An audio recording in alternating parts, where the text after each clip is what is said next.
एक गुरु और शिष्य जंगल से होते हुए अपने गांव जा रहे होते हैं। अंधेरा काफी हो चुका था।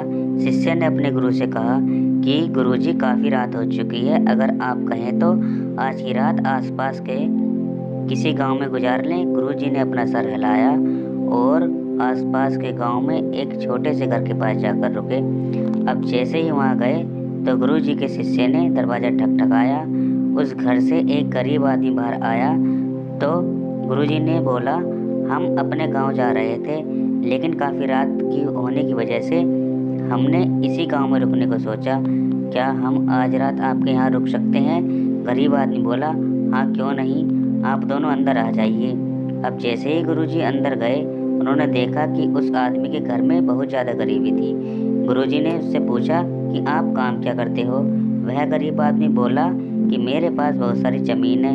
तो गुरुजी ने बोला, अगर तुम्हारे पास बहुत सारी ज़मीन है तो इस तरह क्यों रह रहे हो? वह आदमी बोला, यह किसी काम की नहीं है। गांव वाले बोलते हैं कि ये बंजर ज़मीन है, यहाँ पर कुछ भी नहीं उगाया जा सकता और वहाँ फसल उगाना बहुत बड़ी बेवकूफ़ी है। गुरुजी ने बोला कि तुम्हारा गुजारा कैसे होता है?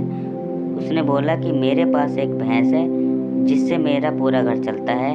ये सुनने के बाद गुरुजी सो जाते हैं और रात में जब सब लोग सो रहे होते हैं तब गुरुजी अपने शिष्य को उठाते हैं और उस गरीब आदमी की भैंस को लेकर अपने गांव चले जाते हैं। शिष्य अपने गुरुजी से पूछता है कि गुरुजी, कहीं आप ये गलत तो नहीं कर रहे हैं? उस गरीब आदमी की रोजी रोटी इसी भैंस की वजह से चलती है।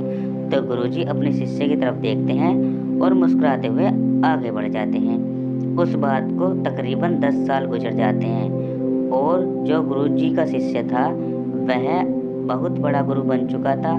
तो एक दिन उन्हें उस गरीब आदमी की याद आती है कि मेरे गुरुजी ने उस आदमी के साथ बहुत अच्छा नहीं किया था।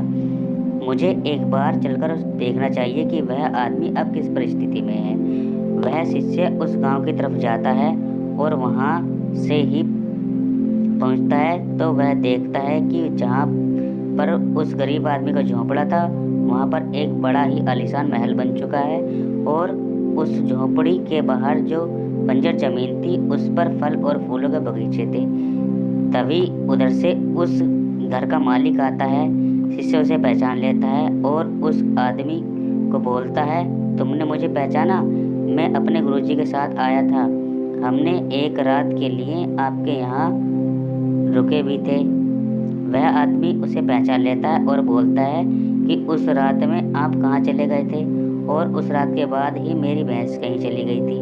मेरे पास कोई रास्ता नहीं था तो मैंने अपनी ज़मीन पर मेहनत की और फसल निकल आई और आज मैं इस गांव का सबसे बड़ा और सबसे अमीर व्यक्ति बन चुका हूँ। ये बात सुनने के बाद शिष्य की आंखों में अपने गुरुजी के लिए आंसू आ गए और उसे ये बात समझ आ गई और वो रोने लगा। Thanks for watching.